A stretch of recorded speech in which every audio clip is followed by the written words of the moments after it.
Okay, so welcome to the next part of Daggerfall.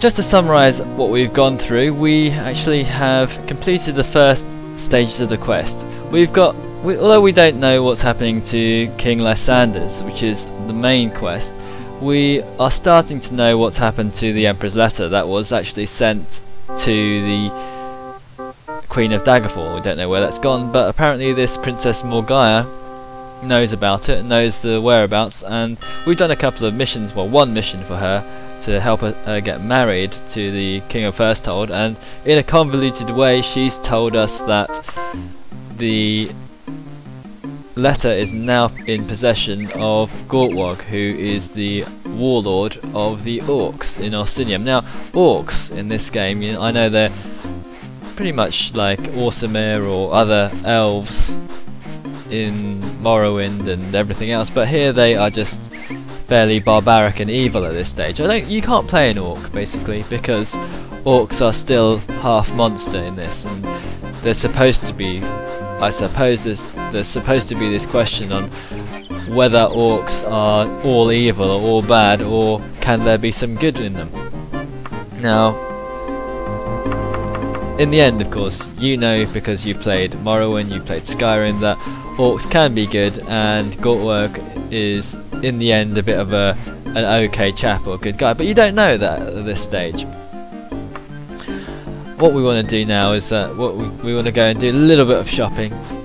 We've leveled ourselves up through just a lot of questing, or a lot of questing off screen, just to get ourselves up to level 7, because at level 7 this is the next part for the quest to start. Now, leveling up, either you can do it by questing and let that naturally happen, or you can just invent a practice spell, which, an area of effect spell, and just blast yourself up to a decent level, and you can raise your level up quite quickly.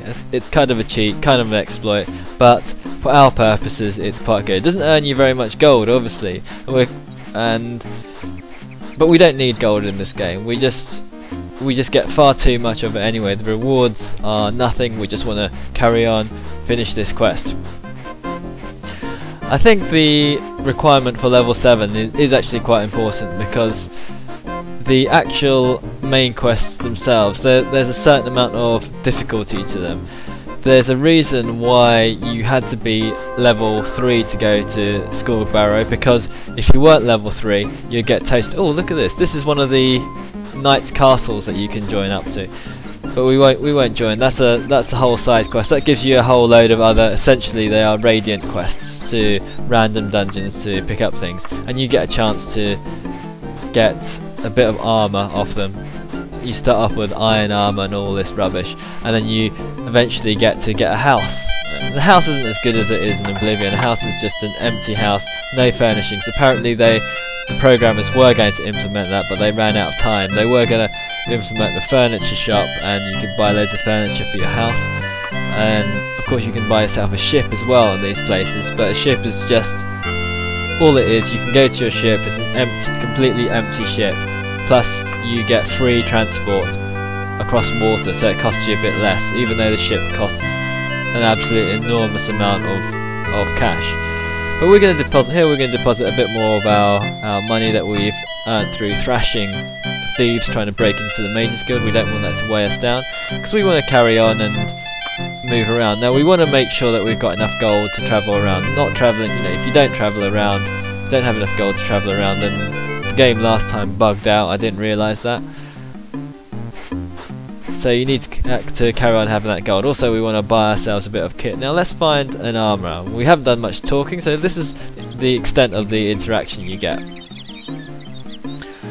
Hello, tell me where the armourers are. Let's go and ask where the first class armourer, because that sounds like a good shop. Don't know where it is. Fair enough. Vintage Aegis. I've heard that somewhere, and I'll find it a bit southeast. No good. Oh, you can smile at me all you like, but no good. Okay, this unhappy Dunwire Buckensmith, a random name. You got to go south for the first class armourer, and that's awfully close by. I'll mark it on your map. That is helpful, so we get to know where it is. So we keep on going southeast to go to that shop. So there's 3 little shops that we can go to in Wayrest. That's actually a lot smaller than Daggerfall. 3. I know in Skyrim and everything like that you only have one shop that sells absolutely everything. And well, in Skyrim you've got a blacksmith and a general store, but here of course you have several shops of varying quality. The lower quality places, oh, the Fighters Guild here as well. Instantly recognisable, tiny little fort in the middle of nowhere. I suppose how they actually made these places was that they designed a generic Fighters Guild, a generic Mages Guild, and then they just randomly stuck them along with residences that would randomly spawn monsters, and you get residences around called the Woodford Residence or the Stepping Residence and all these random names. Everything's randomly generated, but it goes for certainly a massive game. Right, we just want to find one of these orange places. Where are we? Vinter's Aegis. It's quite close to the Mages Guild, and so we can pick up a few things here. Yeah, what I was saying to you before is that if you didn't have these leveling requirements, you would really have a tough time in Skorg Barrow with all those zombies.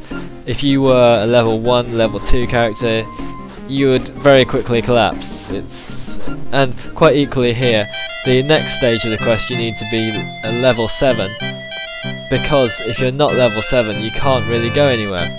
So let's see what this blacksmith has got. Now we're level 7. He's still got lots of steel weapons, leather weapons, nothing that we'd need at all. Of course this is just a sturdy shop, not that good. So he's got some leather gloves, no good. Not really interested in that. I'll check another shop. If they've got a decent tower shield, I'll go and buy that. So let's just go and hop into this other shop. Alright, everything's sturdy construction. What's that? That looks quite interesting. Steel cuirass. We've already got one of those, we don't need those. And chain, gauntlets. We haven't got any gloves, of course we want those. I'm tempted to buy myself a shield actually. Decent shield. Let's check this one. +4. Essentially that's a steel shield, so why not? Why not? It's not going to cost us that much. Let's buy that. It only costs us 84. 56 is only charging us. Sure, we'll take that. And what's this? This is a steel pauldron. We'll take that as well because we're missing one on the other arm. Let's just buy that. 419. That is expensive, but we've got plenty of gold and we don't really care at all. So we'll just buy that up. We don't have any boots. We're still walking around barefoot. I did have some steel boots at one point, but that character, I think he died at some point, or the game crashed or hung, so I had to get rid of it. Anyway, our next quest, not to spoil things, is going to Sentinel. But before we get there, actually, before we go to Sentinel, we need to go to Skorg Barrow. I know this because I played this game before, so we'll go back somewhere close to Skorg Barrow. If we just look at Skorg Barrow, we can type in, well, it's in Dragontown. Let's see if Dragonstar's here. There's nowhere called Dragonstar, so let's find one of the main cities anyway. Maybe we'll find a decent shop there while we're waiting around. Dragontown. Dragontown is going to be the main capital of Dragontown Mountains. Obviously it's going to cost us 115 gold. Let's go there. My running is improved. Oh, and I hear a monster. I hear a monster? What's a monster doing in a city, may you ask? It's a zombie monster. Let's activate our massive destruction. Boom! So, stitched into zombies, decaying flex, the cat the elf, it would be honoured for you to visit my demesne at your convenience. I have a small matter ideally suited for. This is from the King of Worms, Master of Skorg Barrow. So, we need to go back to Skorg Barrow, which is quite handy. A young lad with a Rose of Waycrest appears and hands me an engraved card. Interesting. So, 2 missions have randomly appeared. So let's check what that lad gave us. Use, so that's the Morgaya one. Greetings, salutations, hope your trip was uneventful, seeing your interest in the haunting of Daggerfall. My father and King Lysander were close, perhaps you should visit me, Price Lhotun from the Castle Sentinel. So he knows something about our main quest, which is to solve the mystery of why Lysander is haunting Daggerfall. So we've got level 7, We had to travel somewhere else, but we've got 2 quests. Oh, and that zombie actually did have some gold on him. Let's just take that gold. Why not? Bit of gold and a steel Wakazaki. We'll take that as well. Right. He seems quite interested in seeing why a zombie is here. This is nice town. It's called Dragontail. We won't bother exploring here. We're gonna go. I mean, you might be interested just to look at all these places. If it was more interesting, certainly, yeah, would be. But let's go to Skorgbarrow. We've been here plenty of times before. And we're here in daylight for once. And this place looks more and more kind of Skyrim Barrow-like if you study it. Now let's get in here.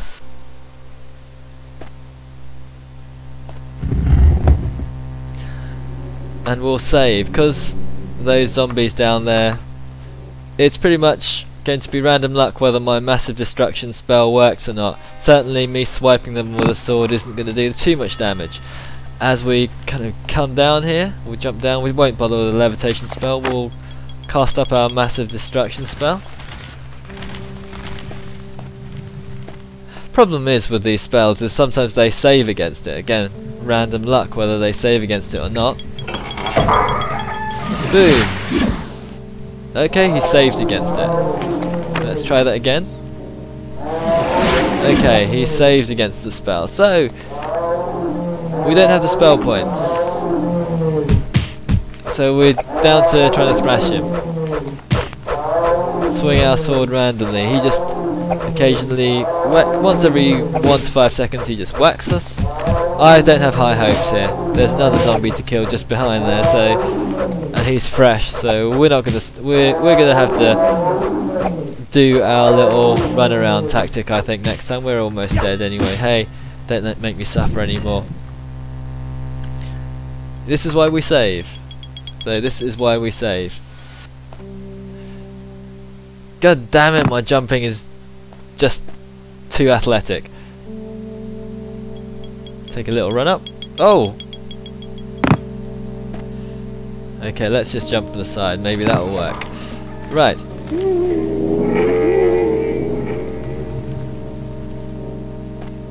Let's try that again.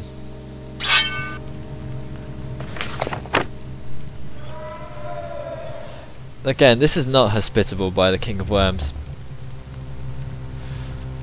We'll load up our massive destruction.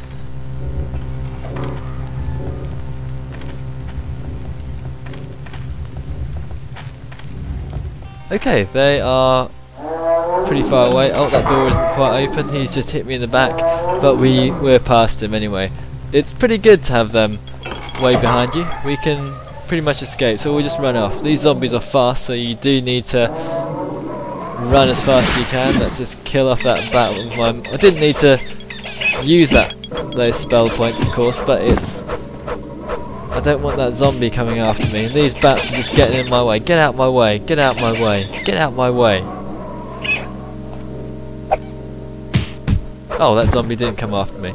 Just get rid of that giant bat anyway. Now, go all the way down and then turn to our left. And what do we have? Let's just bash down this door. I can't be bothered to switch to bashing it with my fist. So we're back in Mannimarcos. What do you call this? I'd say this is a throne room. Let's talk to him. Cat, I'm so glad you answered my letter. I hope my messenger was gentle. You've been a loyal servant. My need involves the lowest depths of Castle Sentinel, and I can reward you with knowledge. Are you willing? Sure, I'm willing. So he'll tell us something. How amusing. I'm looking for an answer to a question. Doesn't exist amongst the living, but exists amongst the dead. I want you to go to bring me back the ghost of Prince Karalis, the great grandfather of late King Cameron of Sentinel. Karalis was a sorcerer of no mean skill. He's now a lich in the bowels of the Castle Sentinel. I've given you a special scarab.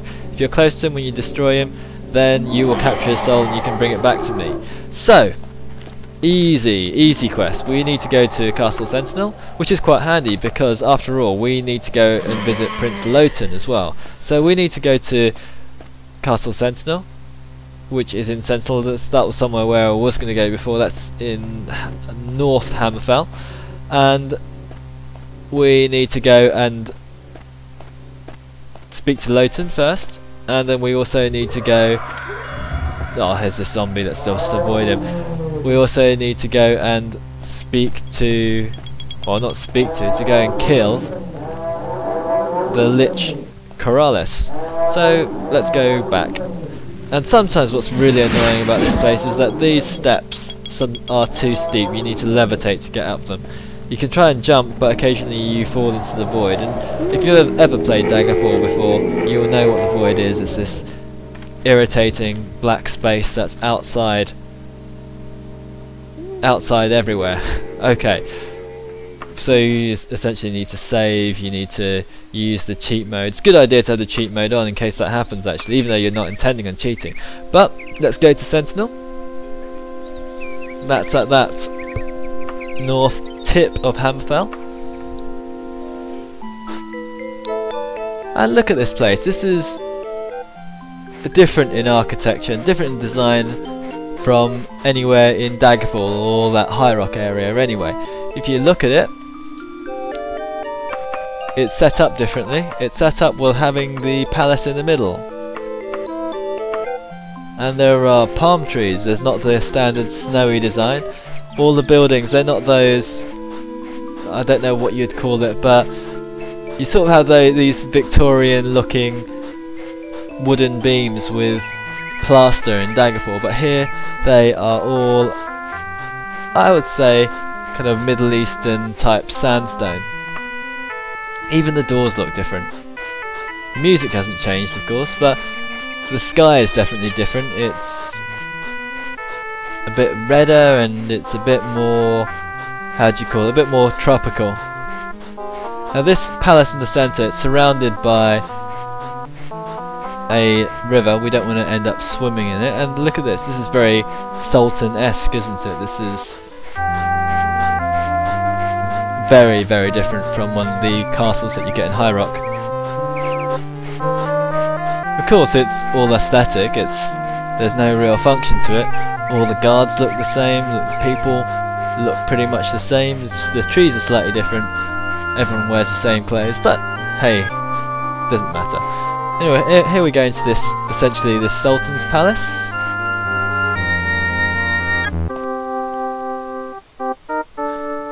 You can go and speak to this guard if you like. Here's an NPC. You can go speak to him, but all he says is, I think, put your weapons down or don't draw your weapon. But here we are. This is Prince Lhotun, the guy sitting down. This is sister, I presume. Welcome to Sentinel, Cat. You must have received my letter. I know some things about Lysander, but something you must do for me first. Sure, there's always a request. Okay, I used to have an older brother named Sartan. Whenever I ask what happened to him, I'm told a different story. Some say he got sick and died, some say he was kidnapped by the Underking. I want to know the truth. If you can find some proof what happened to him, I'll tell you all I know about King Lysander.